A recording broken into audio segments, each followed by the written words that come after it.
তাদেরকে গ্রহণ করবে না।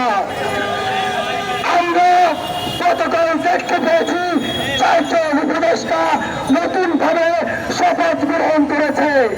তার ভিতরে আজিজ গ্রুপ চেয়ারম্যানের ছেলে শেখ বশির আহমেদ সে উপদেষ্টা হিসেবে শপথ গ্রহণ করেছে। আমরা দেখেছি এই আওয়ামী লীগ দোষর 24-এ যে নির্বাচন হয়েছে সেই নির্বাচনে দাবি নির্বাচনে প্রার্থী হয়েছিল। সে কিভাবে উপদেষ্টা হয় আমরা ছাত্র জনতা এটা জানতে চাই। আমরা